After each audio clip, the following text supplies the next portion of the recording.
بسم الله الرحمن الرحيم. اللهم صل على محمد وآل محمد. اللهم إني أسألك برحمتك التي وسعت كل شيء وبقوتك التي قهرت بها كل شيء وخضع لها كل شيء وذل لها كل شيء، وبجبروتك التي غلبت بها كل شيء، وبعزتك التي لا يقوم لها شيء، وبعظمتك التي ملأت كل شيء، وبسلطانك الذي على كل شيء، وبوجهك الباقي بعد فناء كل شيء، وبأسمائك التي ملأت أركان كل شيء، وبعلمك الذي أحاط بكل شيء، وبنور وجهك الذي أضاء له كل شيء. يا نور يا قدوس يا أول الأولين ويا آخر الآخرين. اللهم اغفر لي الذنوب التي تهتك العصم. اللهم اغفر لي الذنوب التي تنزل النقم. اللهم اغفر لي الذنوب التي تغير النعم. اللهم اغفر لي الذنوب التي تحبس الدعاء. اللهم اغفر لي الذنوب التي تنزل البلاء. اللهم اغفر لي كل ذنب أذنبته وكل خطيئة أخطأتها. اللهم إني أتقرب إليك بذكرك وأستشفع بك إلى نفسك، وأسألك بجودك أن تدنيني من قربك، وأن توزعني شكرك، وأن تلهمني ذكرك.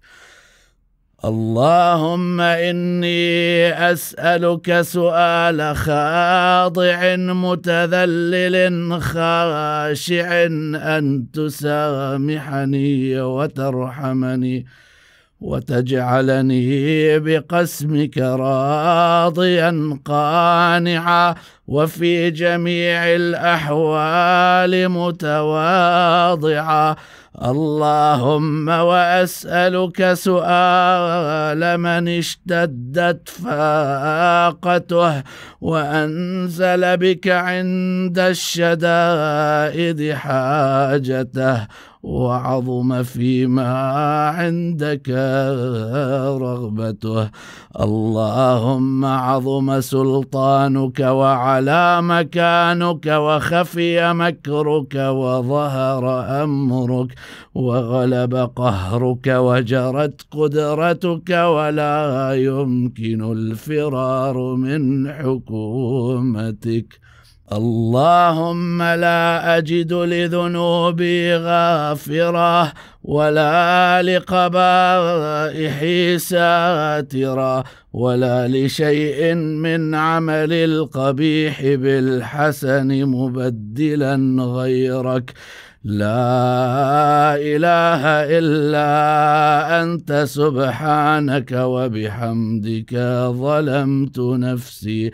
ظلمت نفسي وتجرأت بجهلي وسكنت إلى قديم ذكرك لي ومنك علي. اللهم مولاي كم من قبيح سترته، وكم من فادح من البلاء أقلته، وكم من عثار وقيته، وكم من مكروه دفعته، وكم من ثناء جميل لست أهلا له نشرته. اللهم عظم بلائي وأفرط بي سوء حالي، وقصرت بي أعمالي، وقعدت بي أغلالي، وحبسني عن نفعي بعد آمالي، وخدعتني الدنيا بغرورها، ونفسي بخيانتها، ومطالي يا سيدي، فأسألك بعزتك ألا يحجب عنك دعائي سوء عملي وفعالي، ولا تفضحني بخفي ما اطلعت عليه من سري، ولا تعاجلني بالعقوبة على ما عملته في خلواتي من سوء فعلي وإساءتي، ودوام تفريطي وجهالتي، وكثرة شهواتي وغفلتي. وكن اللهم بعزتك لي في الأحوال كلها رؤوفا، وعلي في جميع الأمور عطوفا. إلهي وربي من لي غيرك أسأله كشف ضري والنظر في أمري. إلهي ومولاي أجريت علي حكما اتبعت فيه هوى نفسي، ولم أحترس فيه من تزيين عدوي، فغرني بما أهوى وأسعده على ذلك القضاء، فتجاوزت بما جرى علي من ذلك بعض حدودك، وخالفت بعض أوامرك، فلك الحجة علي في جميع ذلك، ولا حجة لي فيما جرى علي فيه قضاؤك، وألزمني فيه حكمك وبلاؤك. وقد أتيتك يا إلهي بعد تقصيري وإسرافي على نفسي، معتذرا نادما منكسرا مستقيلا مستغفرا منيبا، مقرا مذعنا معترفا، لا أجد مفرا مما كان مني، ولا مفزعا أتوجه إليه في أمري غير قبولك عذري وإدخالك إياي في سعة من رحمتك. اللهم فاقبل عذري، وارحم شدة ضري، وفكني من شد وثاقي. يا رب ارحم ضعف بدني، ورقة جلدي، ودقة عظمي. يا من بدأ خلقي وذكري وتربيتي وبري وتغذيتي، هبني لابتداء كرمك وسالف برك بي. يا إلهي وسيدي وربي، أتراك معذبي بنارك بعد توحيدك، وبعد ما انطوى عليه قلبي من معرفتك، ولهج به لساني من ذكرك، واعتقده ضميري من حبك. وبعد صدق اعترافي ودعائي خاضعا لربوبيتك، هيهات أنت أكرم من أن تضيع من ربيته، أو تبعد من أدنيته، أو تشرد من آويته، أو تسلم إلى البلاء من كفيته ورحمته. وليت شعري يا سيدي وإلهي ومولاي، أتسلط النار على وجوه خرت لعظمتك ساجدة، وعلى ألسن نطقت بتوحيدك صادقة، وبشكرك مادحة، وعلى قلوب اعترفت بإلهيتك محققة، وعلى ضمائر حوت من العلم بك حتى صارت خاشعة، وعلى جوارح سعت إلى أوطان تعبدك طائعة، وأشارت باستغفارك مذعنة. ما هكذا الظن بك، ولا أخبرنا بفضلك عنك يا كريم. يا رب وأنت تعلم ضعفي عن قليل من بلاء الدنيا وعقوباتها، وما يجري فيها من المكاره على أهلها، على أن ذلك بلاء ومكروه، قليل مكثه، يسير بقاؤه، قصير مدته، فكيف احتمالي لبلاء الآخرة وجليل وقوع المكاره فيها، وهو بلاء تطول مدته ويدوم مقامه، ولا يخفف عن أهله، لأنه لا يكون إلا عن غضبك وانتقامك وسخطك. وهذا ما لا تقوم له السماوات والأرض يا سيدي، فكيف بي وأنا عبدك الضعيف الذليل الحقير المسكين المستكين. يا إلهي وربي وسيدي ومولاي، لأي الأمور إليك أشكو، ولما منها أضج وأبكي، لأليم العذاب وشدته، أم لطول البلاء ومدته؟ فلئن صيرتني للعقوبات مع أعدائك، وجمعت بيني وبين أهل بلائك، وفرقت بيني وبين أحبائك وأوليائك، فهبني يا إلهي وسيدي ومولاي وربي. صبرت على عذابك، فكيف أصبر على فراقك؟ وهبني يا إلهي، صبرت على حر نارك، فكيف أصبر عن النظر إلى كرامتك؟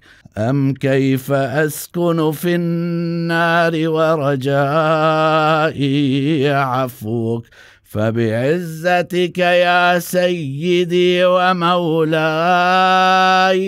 أقسم صادقا لئن تركتني ناطقا لأضجن إليك بين أهلها ضجيج الآملين ولأصرخن إليك صراخ المستصرخين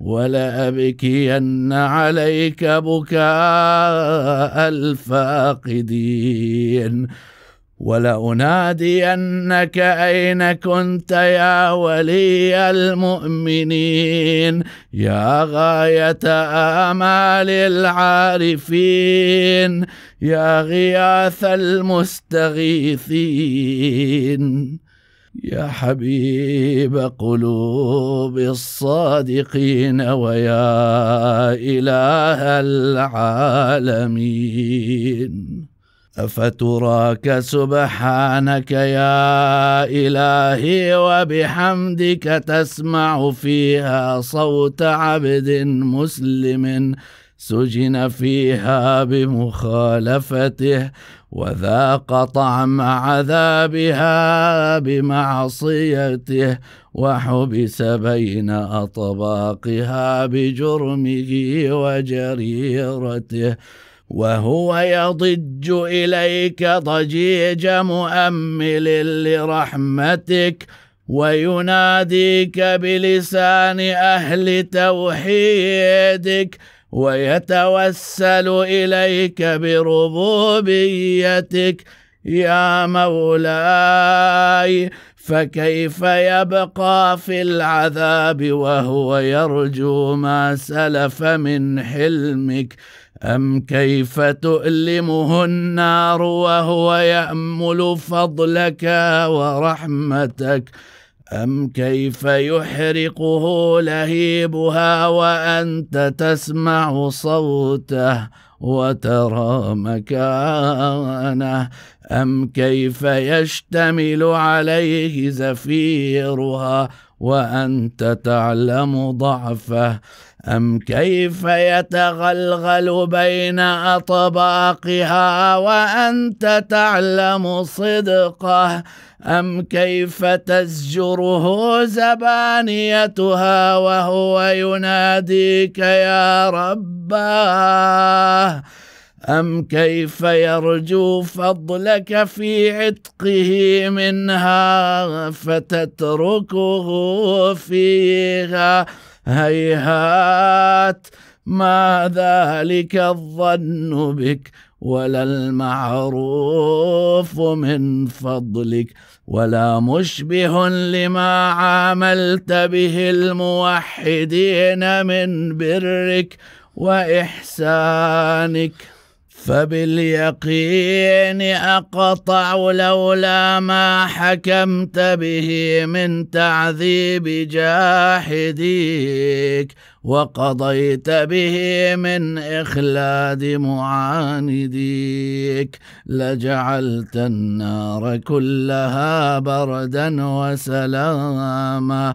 وما كانت لأحد فيها مقرا ولا مقاما لكنك تقدست أسماؤك أقسمت أن تملأها من الكافرين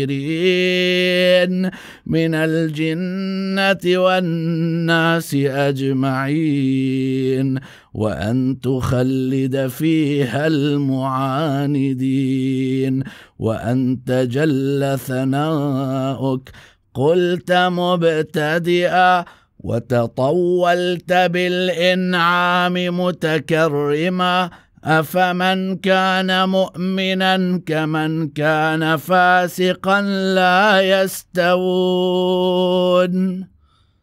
إلهي وسيدي فأسألك بالقدرة التي قدرتها وبالقضية التي حتمتها وحكمتها، وغلبت من عليه أجريتها. أن تهب لي في هذه الليلة وفي هذه الساعة كل جرم أجرمته، وكل ذنب أذنبته، وكل قبيح أسررته، وكل جهل عملته كتمته أو أعلنته، أخفيته أو أظهرته، وكل سيئة أمرت بإثباتها الكرام الكاتبين الذين وكلتهم بحفظ ما يكون مني، وجعلتهم شهودا علي مع جوارحي، وكنت أنت الرقيب علي من ورائهم، والشاهد لما خفي عنهم، وبرحمتك أخفيته وبفضلك سترته. وأن توفر حظي من كل خير تنزله، أو إحسان تفضله، أو بر تنشره، أو رزق تبسطه، أو ذنب تغفره، أو خطأ تستره. يا رب يا رب يا رب، يا إلهي وسيدي ومولاي ومالك رقي، يا من بيده ناصيتي، يا عليما بضري ومسكنتي، يا خبيرا بفقري وفاقتي، يا رب يا رب يا رب، أسألك بحقك وقدسك وأعظم صفاتك وأسمائك أن تجعل أوقاتي في الليل والنهار بذكرك معمورة، وبخدمتك موصولة، وأعمالي عندك مقبولة، حتى تكون أعمالي وأورادي كلها وردا واحدا، وحالي في خدمتك سرمدا.